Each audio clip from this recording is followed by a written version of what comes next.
কাল আন্তর্জাতিক যোগ দিবস। খড়গপুরে যোগ শিবিরের আয়োজন। খড়গপুরে শ্যামবাবা মন্দির মাঠে যোগ শিবিরে মন্ত্রী দিলীপ ঘোষ।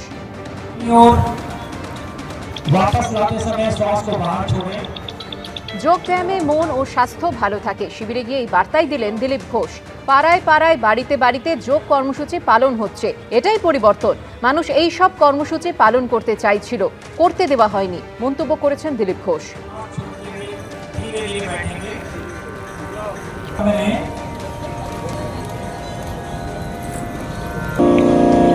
सांस को धीरे धीरे अंदर खींचते हुए प्रारंभिक अवस्था में वापस लौटें। এদিকে আরও অভিযোগের জালে অভিষেক বন্দ্যোপাধ্যায়। এবার আমফানের ত্রাণে দুর্নীতির অভিযোগ। ফলতা থানায় ইতিমধ্যে অভিযোগ দায়ের করেছেন বিজেপি নেতা অভিজিৎ দাস ওরফে ববি। ফলতা ব্লকে মৎস্যজীবী ত্রাণ ও গৃহ নির্মাণের ত্রাণে দুর্নীতির অভিযোগ। আমফানের পর 47 কোটিরও বেশি সরকারি অর্থ বন্টনে বেনিয়মের অভিযোগ। উপভোক্তা তালিকায় ভুয়ো রেকর্ড, একই পরিবারের একাধিক সদস্যের নাম, সরকারি অর্থ আত্মসাতের সম্ভাবনা অভিযোগে উল্লেখ করেছেন বিজেপি নেতা। নিরপেক্ষ এফআইআর এবং পূর্ণাঙ্গ তদন্তের দাবি জানিয়ে অভিযোগ দায়ের ফলতা থানায়। অভিযোগের নাম সাংসদ অভিষেক বন্দ্যোপাধ্যায় এবং তার ঘনিষ্ঠ জাহাঙ্গীর খানের। অভিযোগপত্রে ফলতার তৎকালীন বিধায়ক শঙ্কর কুমার নস্করের নামও রয়েছে।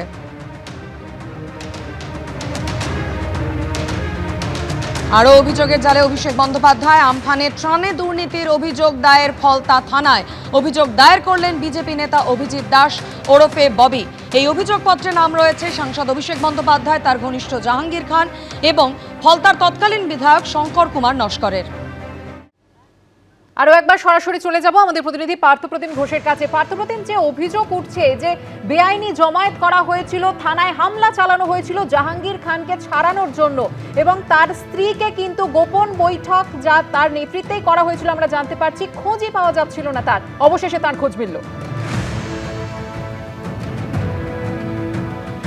অবশ্যই তার খোঁজ মিলল, এবং যে বিষয়টা তোমায় বলবো যে জাহাঙ্গীরের স্ত্রীর বিরুদ্ধে কিন্তু অস্ত্র আইন, ইএস অ্যাক্টে মামলা, পুলিশ কর্মীকে কাজে বাধা, সব পুলিশের ওপরে হামলার সব একাধিক যে জামিন অযোগ্য ধারা রয়েছে সেই ধারায় কিন্তু একটা মামলা হয়েছে। এবং জাহাঙ্গীর খানের স্ত্রী হচ্ছে গত মঙ্গলবার দিন থেকে যেদিন এই পরিস্থিতি তৈরি হয় তারপর থেকেই সে পলাতক অবস্থায় ছিল। পুলিশ সূত্রে খবর, গোটা বিষয়টা পুরো পরিকল্পনা তৈরি করা হয়েছিল, আগে থেকে বৈঠক হয়েছিল, গোপন বৈঠক হয়েছিল। জাহাঙ্গীর বাহিনী যারা রয়েছে সেই বাহিনীর একেবারে জাহাঙ্গীর যখন পুলিশের লকআপে তখন জাহাঙ্গীরের স্ত্রী সে নেতৃত্ব দিয়ে শুরু করে, এবং এই জাহাঙ্গীর বাহিনীকে ফের অ্যাক্টিভ করে তারা চেষ্টা করেছিল যে জাহাঙ্গীর খানকে থানা থেকে আবার ছিনিয়ে বের করে নিয়ে চলে আসবে, এবং তার জন্য বোমা এবং আগ্নেয়াস্ত্র নিয়ে থানার উদ্দেশ্যে রওনা হয়েছিল পুলিশ জানতে পারে। এবং তারপরেই তুমি দেখেছো যে কেন্দ্রীয় বাহিনী যখন অ্যাকশন মোডে নামে তখন কিন্তু কেউ কোনো পালানোর পথ পায় না, কেউ হচ্ছে পুকুরে নেবে, কেউ হচ্ছে ছুটে সেখান থেকে পালিয়ে যায়, এবং গোটা ঘটনার নেতৃত্ব ছিল জাহাঙ্গীর খানের স্ত্রী, তেমনটাই পুলিশের দাবি। এবং সেই জাহাঙ্গীর খানের স্ত্রী সারিকা বেবি, তার খোঁজ শুরু হয়েছিল আজকে।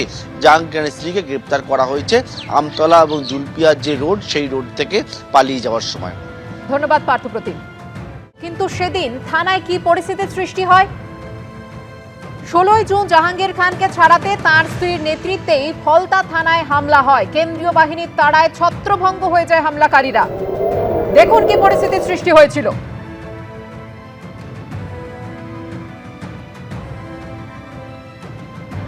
15 জুন জাহাঙ্গীর খানের স্ত্রী লোক জড়ো করেছিলেন, এমনটাই দাবি করা হয় পুলিশ সূত্রে। এবং 16 জুন প্রথমে লোকজন জড়ো করে ফলতায় পথ অবরোধ, এবং জাহাঙ্গীরের বাড়ির সামনে থেকে ভিড় এগোতে শুরু করে ফলতা থানার দিকে।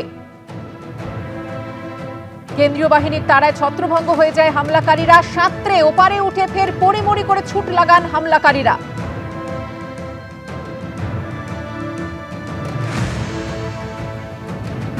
জাহাঙ্গীর খানের বাড়ির সামনে থেকে ভিড় এগোতে শুরু করেছিল ফলতা থানার দিকে, এবং খবর ছিল জাহাঙ্গীর খানকে ছিনিয়ে নিতে পারে জাহাঙ্গীরের স্ত্রীর বাহিনী, এমনটাই দাবি পুলিশ সূত্রে। থানায় তাণ্ডব চালানোর খবরও ছিল তাদের কাছে, দাবি করেছে পুলিশ।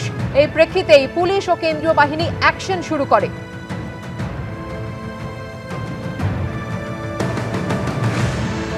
ফলতা থানায় হামলার ঘটনায় কোন কোন ধারায় মামলা, অভিযুক্তদের বিরুদ্ধে কি ব্যবস্থা নেওয়া হয়েছে, এ নিয়ে কি বলেছিলেন মুখ্যমন্ত্রী শুভেন্দু অধিকারী, শুনুন।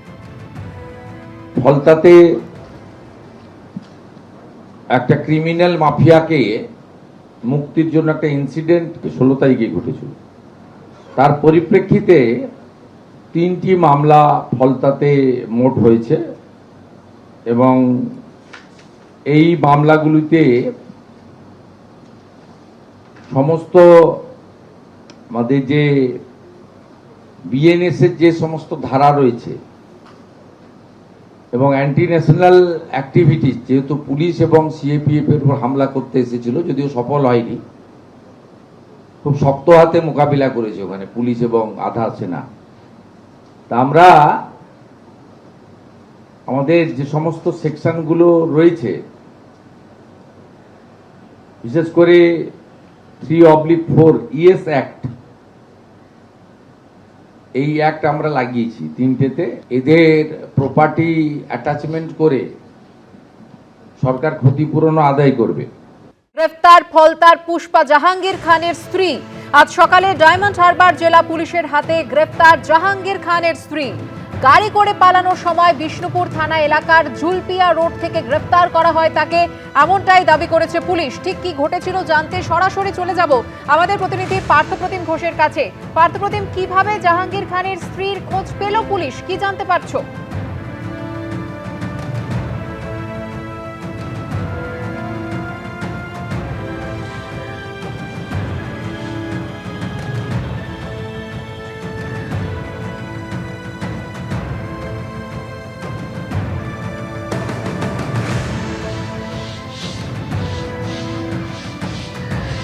দেখো, জাহাঙ্গীর খানের স্ত্রী যে হচ্ছে যে গোটা ঘটনা ঘটে গত মঙ্গলবার দিনকে, অর্থাৎ জাহাঙ্গীর খান যে তাকে গ্রেপ্তার করে থানায় রাখা ছিল ফলতা থানা, এবং তার পরবর্তীকালে তুমি দেখেছো যে এলাকা একবার উত্তপ্ত হয়ে ওঠে এবং ফলতা থানা থেকে জাহাঙ্গীর খানকে ছাড়িয়ে নিয়ে যাওয়ার একটা চেষ্টা পর্যন্ত হয়। সেখানে হচ্ছে একেবারে আগ্নেয়াস্ত্র নিয়ে, বোমা নিয়ে, তেমনটা কিন্তু পুলিশের দাবি।